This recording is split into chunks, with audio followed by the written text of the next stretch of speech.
Hello everybody and good morning. Good morning to you. Okay, so today we are at Simon Line's studio.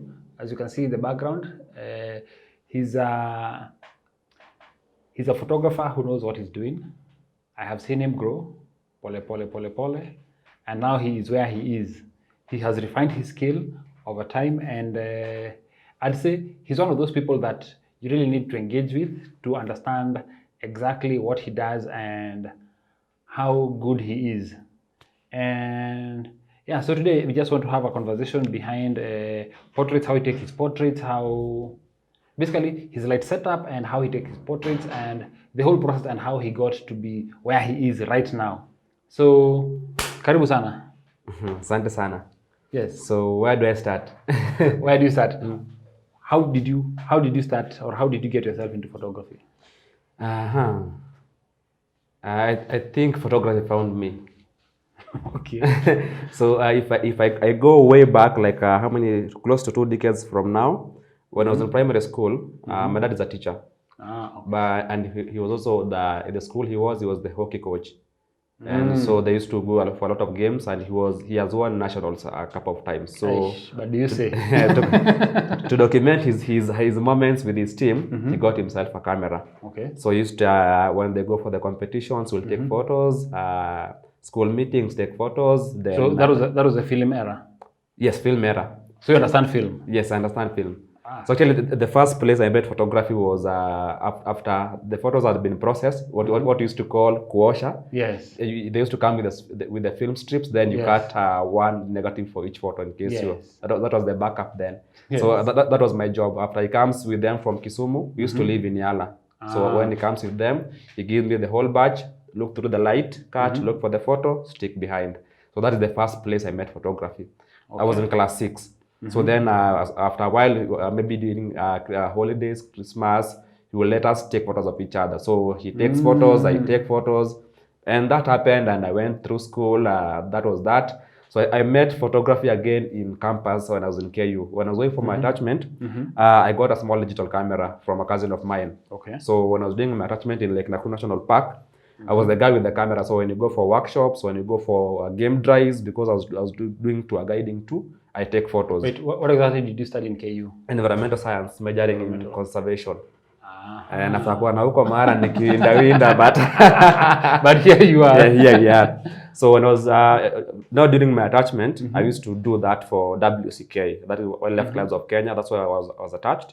So I used to take photos for them. So now when I came back to campus for my 4th year, I still had the camera, and I was a rapper. Mimi na usanii tumetoka mbali. So I used to do music still in KU.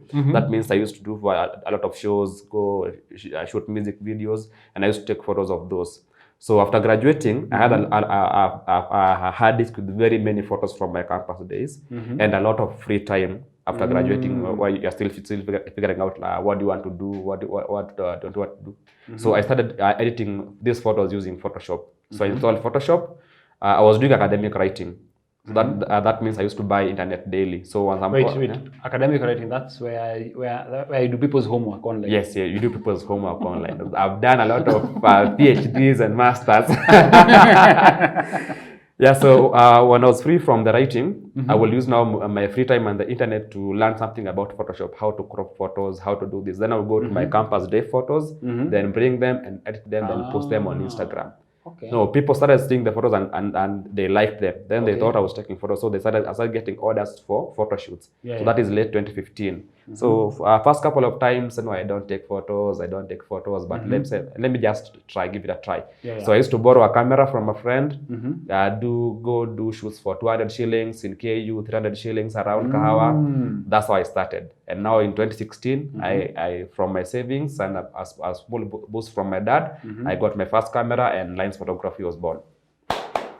Yeah. Good. Now question, why did you end up taking pictures of portraits, actually portraits, people, instead of wildlife? Because if you were at some point doing conservancy, then you went to a park.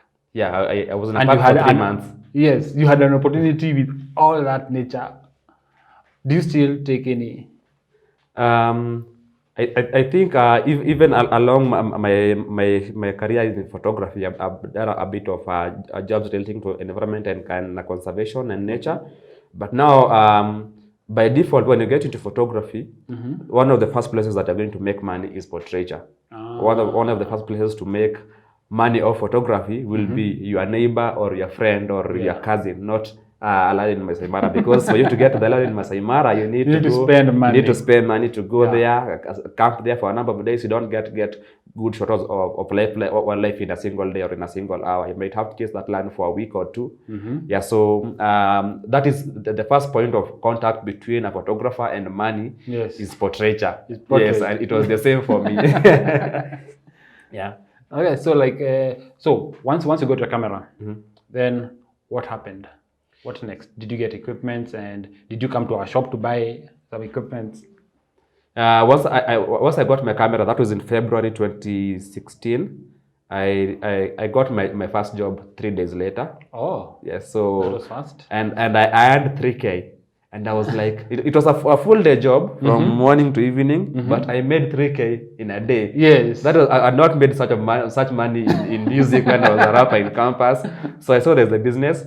So what I did first is what I always do when I get to something new. Yes, I always invest in the most important thing, and that is skill. Yeah. So as much as I was doing a bit of work here, I was doing more work on developing my skill and sharpening my craft. So like for the whole of 2016, I was just that guy who is always shooting anything. It rains, where I drop Zamaji. It is evening, you and the sunset. It is morning, you and this. It is an event, you and everything. You and birds. So I used to shoot everything, but I was just sharpening my skill. And I was able to open my first home studio in August of 2016. That is like 7 months in or 6. Yes, I started my first home studio then. Okay. So the first year was just basically growth for me. Growth in terms of developing myself and also finding out where the money is, because when you start photography, you come with the excitement of taking photos. Yes, but then you know how to convert this excitement into something physical that you can pay your bills with.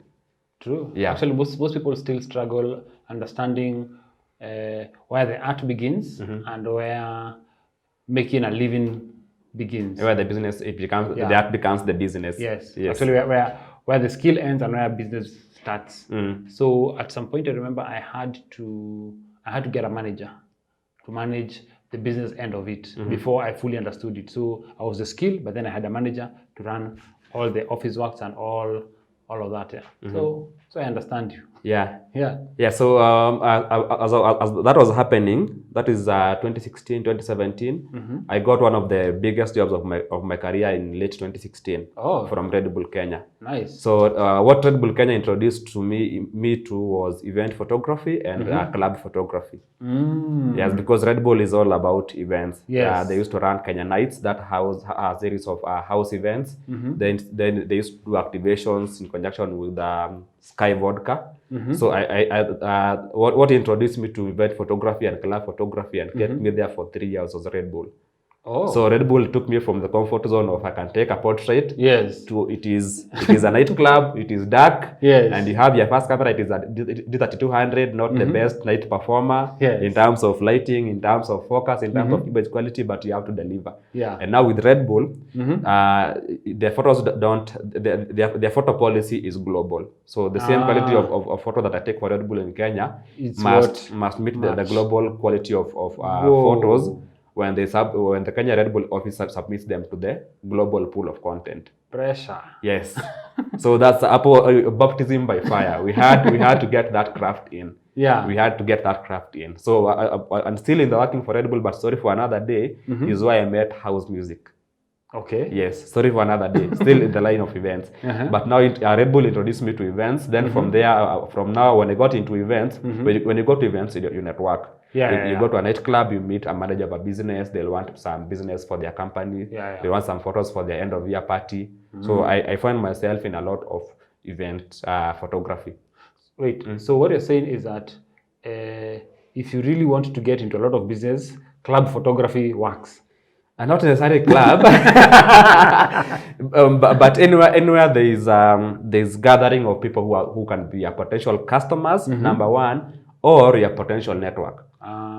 Okay. The reason I'm separating the two is I find a lot of us creatives or other people in business, sometimes we have so much bitterness saying that our friends, our family, or our associates are not buying from us or coming. Yeah. Yes. But in actual sense, I always think it is not by design that I'm going to be your customer because I'm a friend. Yeah.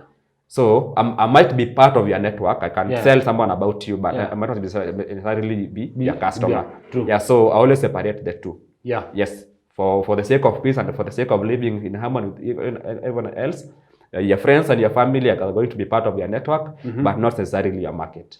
That sounds like someone who has undergone a lot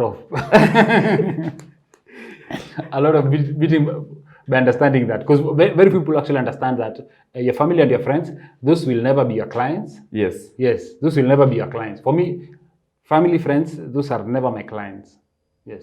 If they come, well and good, but I do not expect them to come at all. Because I see people being angry that it's not like they owe us. They don't have to. They don't. Like everyone else in the market, they're looking for the best bargain. And maybe the best bargain is not my package because I might be a bit expensive or a bit premium. So there's nothing wrong with getting my service from another photographer in the industry. It's well and good.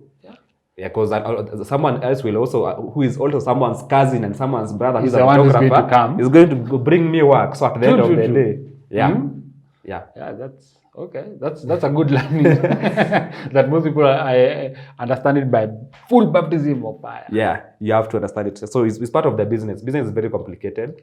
It's not as simple as taking the photo. Yes. So can you tell us the difference between, or how you transformed your photography now into business? I think from the word go, I was making something. Okay. What has really changed over the time is the amount that I'm making and how much it can do for me. Okay. Like now, for example, when I was starting shooting in studio, there's a time I charged as low as 50 shillings for a photo. Yeah. And right about now, for the same kind of photo, the cost is 350, which is 7 times of what I started with. So I think it's best if you start it at you better charge low than charge free. Because it's easier for you to convert your low into high than convert your free into something that you want to be high with time. So I prefer starting with at a small price, but as the service is getting better, the experience is getting better, and I'm investing more both in equipment, in time, and in myself to become a better photographer and a better retoucher and a better businessman.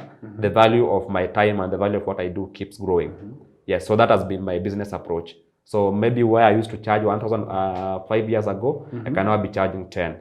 But the 10 is worth it because over the 5 years I've grown and what I'm delivering is better and faster and more efficient. If we're to look at your progress, like from 2015 to now, and has the studio grown, and what can you say has improved in terms of your skill level? Okay, because here I think for me equipment is normally relative. Anybody and everybody can own a camera, but then it's the skill level of how to use that equipment that really matters. True. So how has your skill level improved from when you started to now? Actually, I always say, just to concur with your point, the best investment you can ever have is skill. You'd rather be skillful but lack equipment than be equipped but lack skill. Yeah, so between then and now, I've grown, I think, in both measures. In terms of the equipment and the studio, I started from my living room in the house where I live. That means the space is smaller than this one. So I think it's up to here. I didn't have this.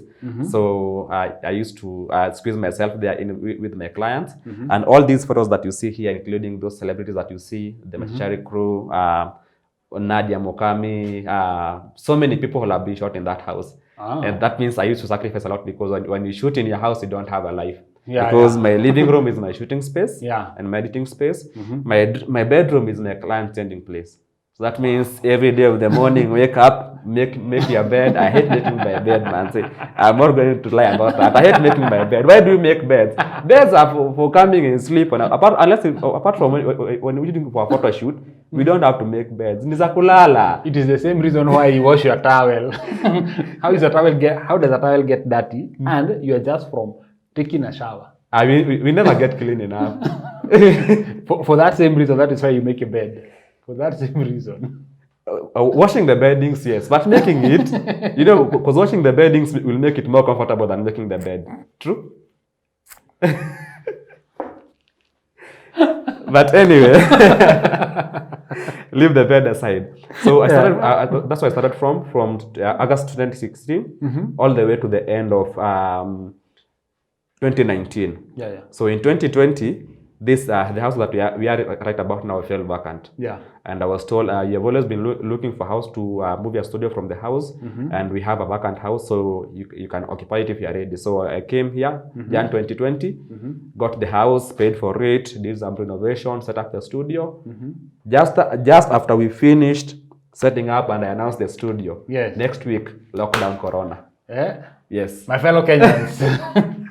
So I just when I was ready to get into the market, that happened. I actually had in mind I wanted to close it down for some months, but like I said, I told myself, let me just see what will happen. Let me just stand by it and sacrifice and see how it is going to happen. And that's the time when the idea of hiring the studio came up.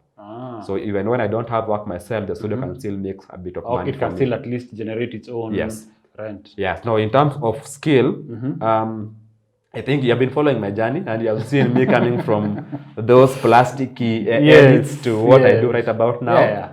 Yeah, so I'm always aspiring to improve myself. Every time I shoot, I actually tell myself I should not serve the same client the same way twice.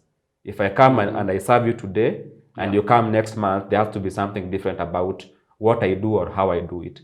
Whether my lighting has been improved, whether my images are sharper, whether my processing speed is faster, so I deliver photos faster. So I always aspire to keep improving. So when you keep improving, you keep accumulating knowledge, and that's why I've ended up being a trainer and a mentor to many, because as I keep getting more, I get more to share, and I share. You never stop learning. Yeah, true. So just tell us a bit about your mentoring. Does somebody have to come approach you so that you become their mentor, or what is the process? So far, I've mentored two. And by mentorship, I don't mean that I've taught them photography for a month. I've worked with each of them for the last 3 years. Oh, that's From nice. the first day that they told me they want to, one of them was actually my client. So when after the first shoot, they liked the photos. We had another shoot. Now during the second shoot, he was very curious about what is happening there. What is this camera thing? What is this speed light? That's how you lost the client. Yeah. So and he told me, I think I love this photography thing. Can you teach me? I told him, yeah, sure, I can teach you. You get a camera, no matter how basic it is, as long as it can shoot manual. I'm going to train you. And right about now, the two of them, there's a lady and there's a guy. There's a Rod's Focus and there's a Candy Creations. Both of them can do any job that I can do. Because I don't just teach you. When I'm mentoring you, I'm not going to release it to the industry and tell you that you are now good, go. No, we keep refreshing. Every month, you need to learn a new lighting skill. Come back to me, I'm going to show you. You need to improve your editing. Come back to me, I'm going to show you. Yeah, so that normally occurs. Most of them approach me. I'm very approachable. But on top of being approached, I'm very approached by very many people. But you have to be ready to do the work, because getting this good doesn't take a day. We are going to fight. We are going to become enemies. We are going to quarrel. We are going to fall apart. Because for iron to be iron, it has to be sharpened by iron. There has to be spark, there has to be fire, and things have to get melted for it to get shape. True. Yeah. So that means someone who is patient, someone who is very hardworking, which is lacking a lot in our industry, because we are the preset and the action generation. Yes, the instant. Yes, they give me your settings, the generation. If Jen is doing your settings, gani. So you get, so the people with the patience that is needed to get to become a good photographer, patiently and organically, and also men in the industry. But once I get those and I see it in you, I'm going to mentor you and make you the best you can become. Even if you become better than me, even better. Even better. So not like the way people are instant. People prefer instant things. Yeah, people prefer shortcuts. Yeah. Microwave generation. Yes. People don't want to put water and milk in the sufuria and boil tea. People want to make a cup of tea in the microwave. Yes. So in our industry that applies. People want to use presets while they cannot make a preset. People want to use actions while they can't even understand an action, how the action is made. People want to call you and ask for your settings. Which, you actually get people who call you and ask you for your settings? Yeah, the settings are picture. So if I tell you I shot the image at at f8 or ISO 2000, was I shooting indoor or outdoor? How was the sun? What time of day? How many lights did I have? So copy paste to papa. Yeah. So people who are really working hard are not many in the industry, and those are the kind of people you can nurture into becoming very good photographers. Because good photographers work hard to get their craft right. Oh yeah. You need one, like you said, you need time. You need patience, and then you also need to be mature at a particular level to understand that what you're doing is bigger than what you're actually doing right now. True. Yeah. Okay. So I don't know. Probably we can just try and understand how do you take your photos? What equipments do you use, like in terms of softboxes? Because anyway, like we said, lights are good. The more powerful the light, the better. But what is your normal setup? Do you have a typical setup? And do you have like typical gear that you use? Yes, I think I do. Because normally for studio, in studio, I'm mostly either shooting portraits or shooting products. Okay. So if I'm shooting portraits, I'm going to be shooting either close-ups or I'm going to be shooting full body. Okay. So each of these will come with different equipment and different kinds of lighting setup. So for example, when I'm shooting when I'm shooting headshots, I can choose number one to do butterfly lighting with a single light and a reflector. Okay. Or I can advance that into clamshell lighting by replacing the reflector with another light, such that the difference between the two is instead of having the reflector down, which you have for when you're shooting butterfly, in clamshell you now replace the reflector with another light. Okay. What happens is you now have control over the field that you get from the underlight. As compared to reflector that is going to reflect a ratio of what is getting to it. Here you can actually put a power value and say I want to have this at the main light at this power, then the other light at they balance out evenly. Okay. Then another thing with the clamshell setup, I think I'm going to share some images with you, is they have this double catch light on the eyes.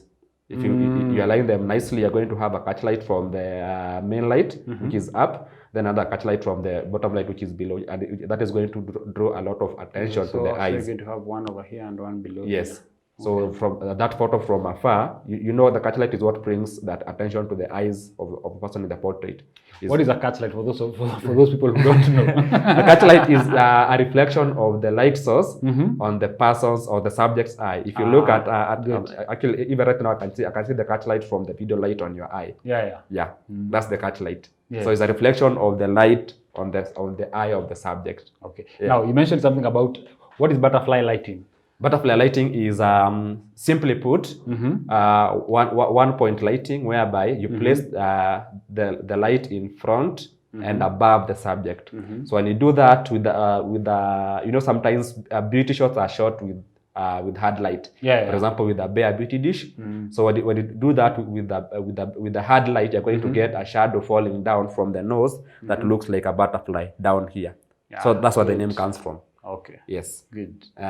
And then the clamshell is now, instead of when you shoot butterfly, you're going to use a reflector to get a bit of fill. Okay. Now when you place the reflector in butterfly with a second light, it becomes clamshell, because you're clamming the subject in between two lights. Yes. Okay. Yeah. Good. No, it's just good so that people understand these terminologies. Because you might be very conversant with them, but then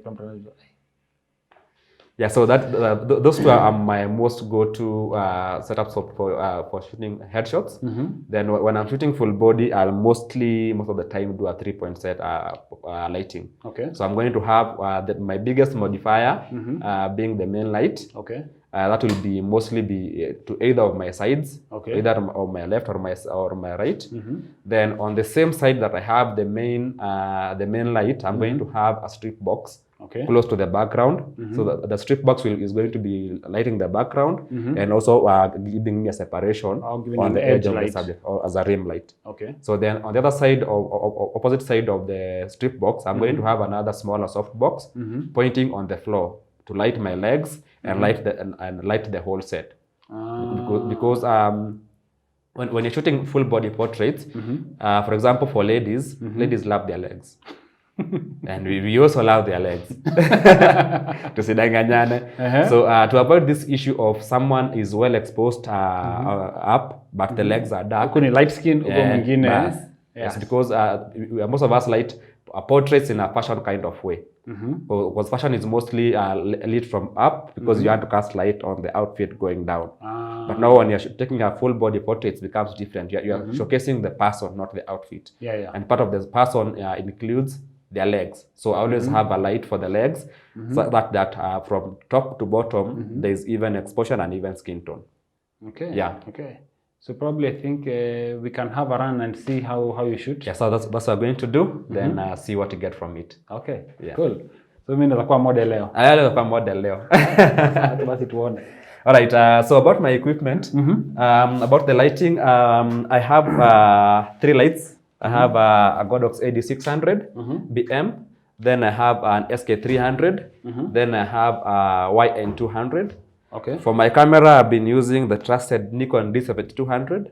Perfect. This one has done a lot of work for me since August 2018, including the Amaze billboard, this work, the Jalango photos, this one, ICA billboards, this one. Okay. Yes, so I've done all of those on a crop sensor. And that comes to another thing that I always say is a very big problem in the industry. Most of us peg our deliverance or our delivery on gear. We say that I don't have this kind of camera, I cannot do this kind of work.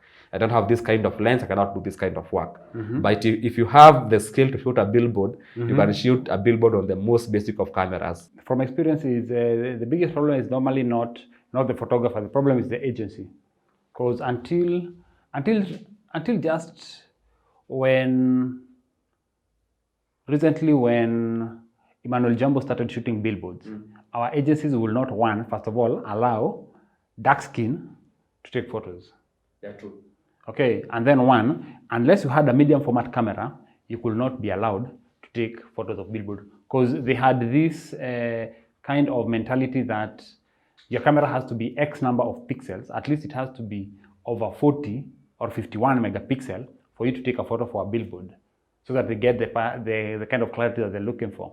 So just by that, they had eliminated the rest of us. So it's actually Emmanuel Jumbo who opened that small window for us. Yes, to sneak in. To sneak in, and then Osborne came. Osborne came, and here we are. Okay. Yeah, so I always say it's all about defying your odds. Yeah. The odds that have been stacked against you, defy them. True. Okay, so I think we can wait. Just another thing I've mentioned or I've noticed. Actually, another thing that I've noticed is with your camera. I see you looking this way. Yes, that's a Godox. Yes. This is Godox. Your other lights are all Godox. Apart from this Yangnuo. Oh, this is Yangnuo. Yes, that is the YN200. Okay. But all the other lights are Godox. Any specific reason as to why? Any specific reason apart from economical? I don't know.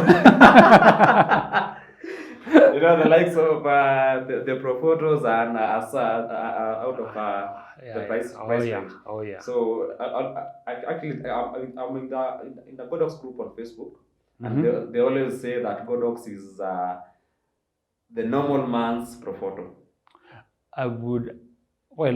I use Godox as well, but I would say what Godox have been able to do over time is that they have been able to improve their color temperature settings, which I think was the biggest thing or the biggest hurdle we had like forever. Because for you to get a consistent color temperature in all your photos. So let's say when I was starting out, by the time you are taking your first photo, by the time you're taking your 50th photo with the lights, you had a different color temperature. Yes. Start getting a color shade. Yes. It's a little bit too red, a little bit too blue. So what Godox have done over time is that they have managed to do what high-end lighting have been able to do is maintain the same color temperature throughout. And that's why I think Godox is among the best lights that we have so far.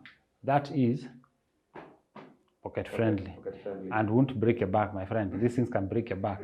Anyway, let's get into shooting so that I can understand your light setup and so you're going also to do to both see. of them. We'll first of all do a full body shot, Okay. the 3-point lighting. Then we are going to do a close-up headshot, and even to make it more interesting, just to bring the point home of the mastery of lighting, we are going to do a black background headshot without using grids. Sure. Yes, you have to. Yes. Even the best players still celebrate their goals. True. Otherwise, they'll be saying, I've scored for too long, I don't care anymore. So, okay. Yeah, let's get into it. Okay, sawa. Tumia light tatu. So you're doing a three light setup. So normally nikishoot full body, I do a 3-point lighting. Okay. Any specific reason? Such that I have a main light, key light and fill the whole place. Then I have a side light and fill background, and part of your rim light and height hapa. Then this one is in a point chini. It's like purposefully for the floor.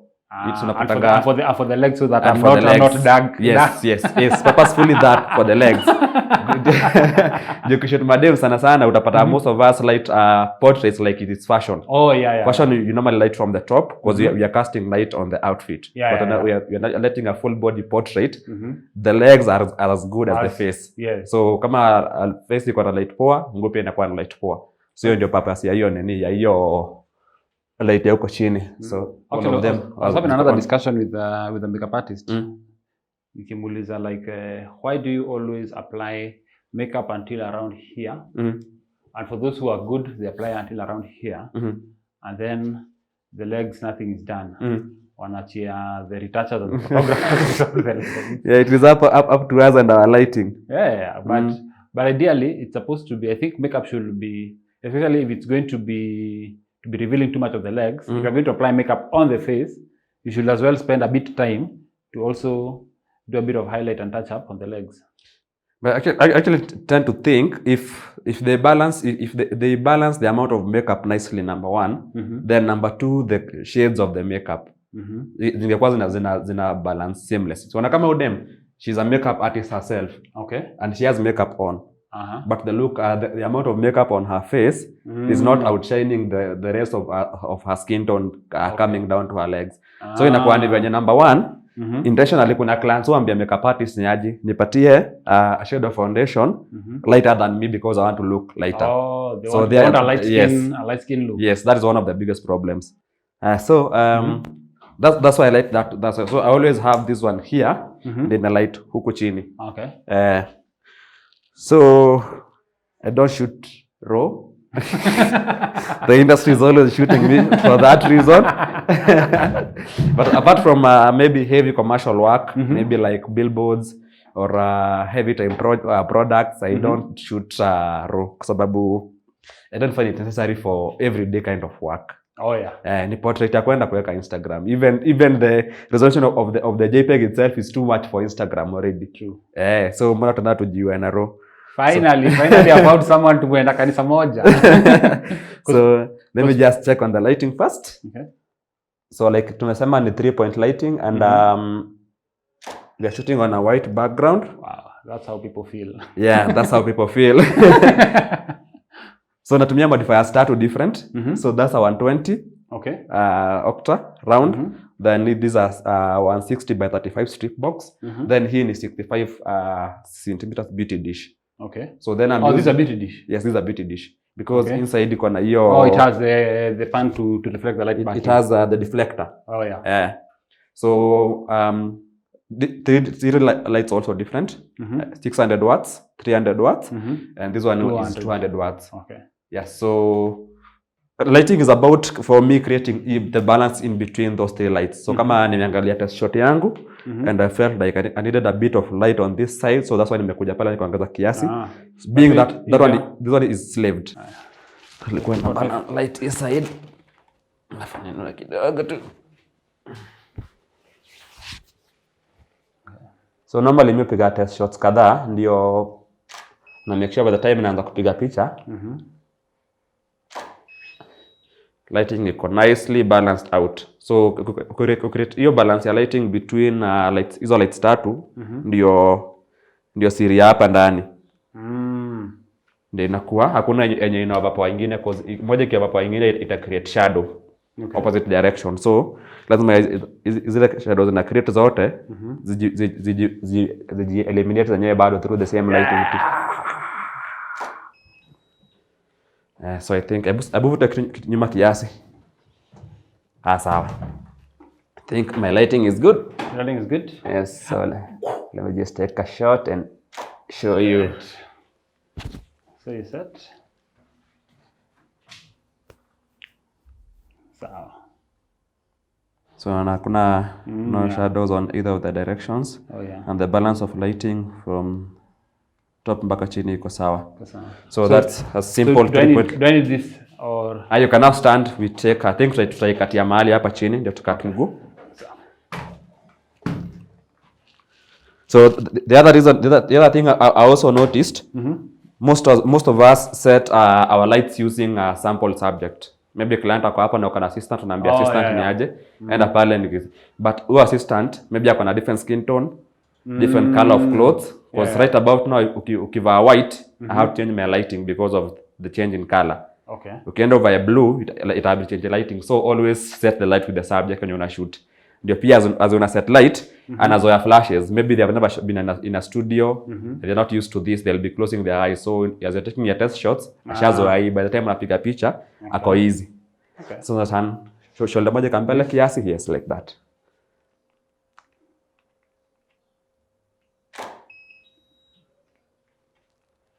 Nice, let me get another one. Wow. Okay, it's been a very long while since upiga picha. Actually, I never. I never take photos. Yeah, so today's a premiere. So because of this light also, we are able to get a background looking close to seamless white. So in case we have to do a cutout, it becomes very easy. It becomes very easy. But do you prefer white or do you prefer gray? Depends. If I'm shooting corporate or anything that is formal, I'm going to use white. Okay. Unless maybe their clients will have black, their corporate, and their clients will have a gray also. But mostly by default, I use a lot of white because of shooting a lot of commercial stuff. Okay. Yes, because white is number one, it's easy to cut out. Number two, does not have a bleed. In case you want to go use the same photo on a blue background, on a purple background, the edges will not have a bleed of the color that you use shoot during the shoot. So that's why I always prefer white. Okay. Yeah. So let's just take one more. Turn shoulders if you can go. Yes, perfect. Good. Kwa nini shati hapa? Mejikunja hapo on the right. Yes. Good there. Wakanda forever.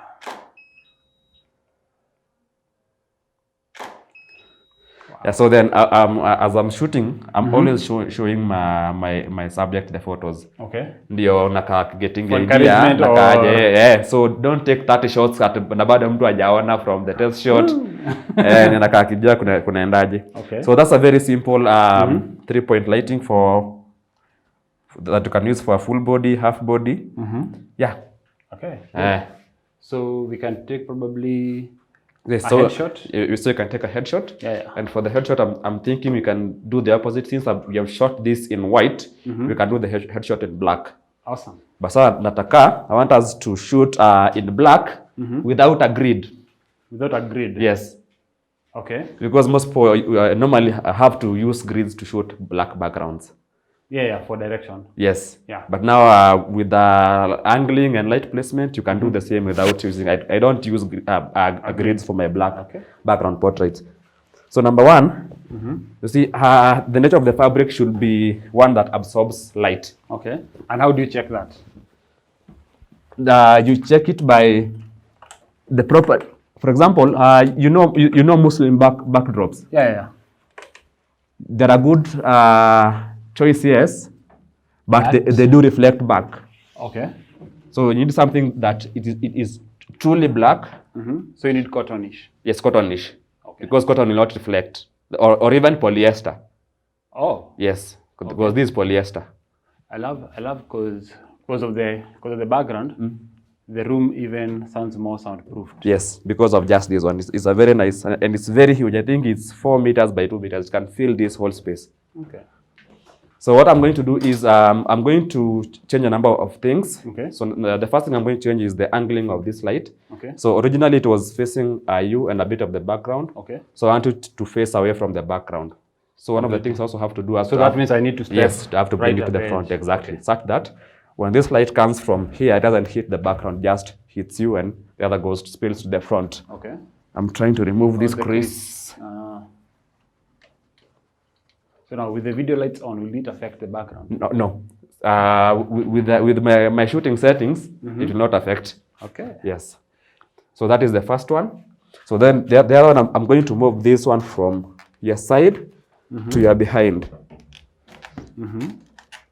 So originally it was lighting you from the front. Yeah. But now it's hitting you from the back. Okay. Then also that sort can separate me from the background. Yes. Okay. Yes. Then this was also the light for the floor and the legs. Right about now, since you're shooting close and tight, you don't need the light for the legs. Okay. Yes. So that's why I brought it here. Cool. So no grid also. Okay. So then the other last one I'm going to do is oh, that's assistant. Yeah. So this is the main light. That's great. Okay. So I'm going to do is I'm going to change my main modifier to a smaller one.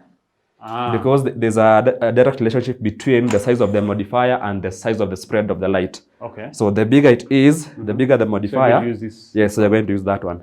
This is a 65? That is an 85. This is an 85? Yes.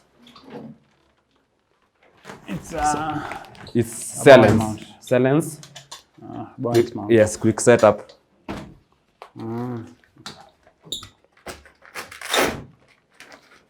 So this one being smaller in size by around 35 centimeters is going to give me a smaller spread of light. That will be easier for me to control.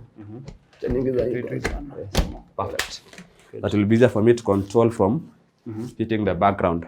So like what's the light intensity? Because I can see that is 1/4. So this one is 1/4. That one is 1/8. I think the other one. So this is double. Oh yeah. So yeah. that. But not in terms of the quantity of light. This 600. Yeah. So it actually has more light than this. Yes. At the same fraction. Because it has 3 times more power. So that means this is 4 times brighter than currently this one. Yes. Okay. And this is at. It should be 1/8. Yeah, 1/8. Yeah. Yeah. Okay. So I can let my hair down. Yeah, you can. Let my hair down. Then the microphone is going to go all. So then you can see I've angled this down. The angling of the light because I want to bring it closer. Just be careful with the bulb. Yeah. Okay. That bulb has been suffering here for long. So then I'm going to take this up. Okay. Tighten it nicely. Then take that up again. Tighten it nicely. So I'm going to take a test shot and see how that looks. And because I feel you are taller than me, for the headshot, I want to be at your eye level. So I'm going to look for height. Do I sit down or no? Okay. Let me. You want to gain height? Yes, I want to gain height. I want to gain a few inches and play American basketball. Good. Yes. Because for portraits, you always want to shoot at eye level so that you don't make the person look up or look down. Yes. So let me see how this looks. Remember, I'm still testing the light from the previous settings. Yeah. A bit of exposed, but nice. Most of what I wanted is coming out nicely. Okay. So what I just so this one's I'm going to change either my power settings or my f-stop. Okay. Yes. So that means this ones have to be short through because of editing or sorry, because of post editing or even this you're going to shoot JPEG still. JPEG still. Yes. So I was shooting at previously I was shooting at f7.1. Now I'm up to f9. Okay. Retaining the same powers on the lights. I'm going up to f10. F10, wow. Yes. Because normally when I'm shooting in studio, I'm shooting for editing, I want to get the most detail I can get, and that means the biggest f-stop number I can do. Okay. So this is what I have at F10. F10. Yeah. Okay. And normally I always want to zoom into my photos, so I can be sure I'm getting enough detail. So is the sharpening a bit high on the settings? No. Yeah. Okay. The sharpening comes from the light and the focusing. Okay. Yes, because normally most of us use single focus for portraits. I use continuous focus. So as I'm moving and doing my camera shake, or as you're moving and doing your pose, the focus is still locked. Yes. So then I want to fill this a bit more. So I'm going to add it a bit more towards you. And this one also, like that. So then I'm going to draw this back a bit because I saw there is a hot spot on your face. So I just want to remove. Right here. Yes. I don't have that by kind making of use of distance, yes. I always ask ladies, what are they looking for when they notice there is a problem with forehead? Yani, of all things, I've never thought about it.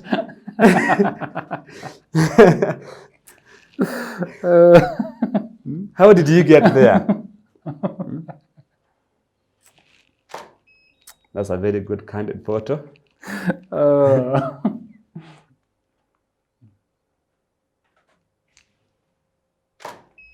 Good.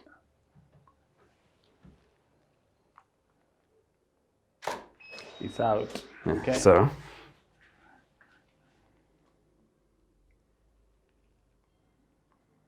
I can do one more thing to make it a bit better. Okay. I can gel one of the lights. Okay. So I'm going to gel this one. Okay. So I'm going to change your pose so that you have your back on this side. Oh, my back on this side. Yes. So something like this. So when you have your back on this side, I'm going to have a big surface over here to tap the color gel and make it more dominant in the photo as compared to when you're facing the opposite direction. Okay. So that lighting is all about this angling, these placements, and power ratios. Lighting singumu. My friend. How long did it take you to learn that? Close to 6 years now. Then you can also say that 6 years was just you messing around with lights. It took 6 years of experience. Yeah, so let me see how that looks. Let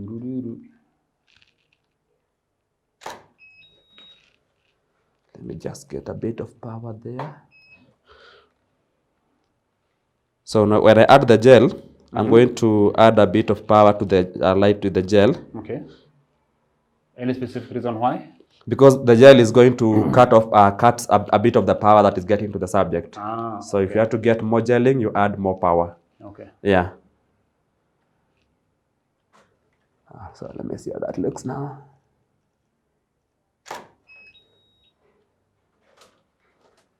The future is bright, man. The future is bright. Hold the pose for me. Yeah. Good.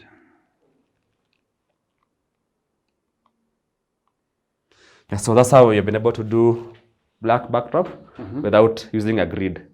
By just angling our lights, positioning our lights, and balancing our lights with our camera settings. Okay. Yes. So and that is F10, 100, 100. So when I'm shooting in studio, I always want to use the highest f-stop possible. There's a time I was shooting some products last week and I was shooting them at f22. F22? Yes. But then your lights must have been at almost 1/1. I never go past 1/2. Past 1/2? Yes. But then can't you just compensate the same by shooting at, let's say, because when I shoot a product, I normally shoot them at around between 10 to 15. And then now that means that I don't have too much in terms of light. Yeah, so now the issue was that was the second batch of the assignment. Okay. And now for the first one I was shooting at around f8 and f10, and now the products are very tiny in size. So you get a lot of compression. Okay, So even okay. at f11, you only maybe have one of them in focus. So that's why I went to that extreme. I think we should actually do another series with you on the products, because there's a time I was shooting some products, and the problem that I had was the products that were supplied were printed using dot matrix. So it was full of dots, and when you're shooting a very high resolution image, you're actually going to get those dots and not get the one color which normally most people see. Yeah, true. Now the client had an issue with it being they could actually see the dots instead of seeing the color. I told them this is how the product looks like, and when they actually looked at the product, it was like, yes, this is actually how the print was. So I told them, for you to get what you're looking for, you need to have it retouched, and retouching will cost. So it was an uphill task to convince them. Yeah. But finally, we came to an agreement. Because you have to make sense of that to them. Yeah. Yeah, and for them, it is another cost that they Yes, and to them, it's actually the cost that they do not want to incur. I think I'll just sum it up like by saying photography is lighting. So as we go heavy on investing in our studios, spending a lot of cash buying equipment, let's also not forget the basic thing, which is lighting and mastering lighting. Yeah. I think lighting is everything. In photography, on video, lighting is everything. Lighting, sound. Yeah, true. And then the clarity. Yeah. Those are everything. So for those of you who are looking to buy lights, Cameras Africa, we have got all of the lights available for you. We have got the AD200, we have got the 600 BM. We also have got, basically we have got all the photography lights that you need, and we also have got amazing offers on softboxes. So just visit us. We've got 2 shops right now along Kenyatta Avenue.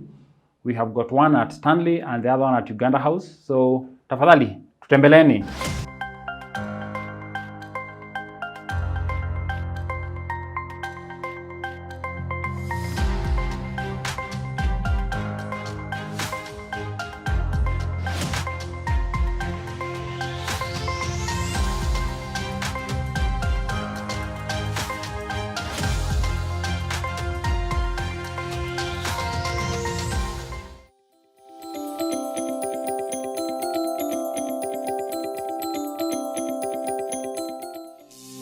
you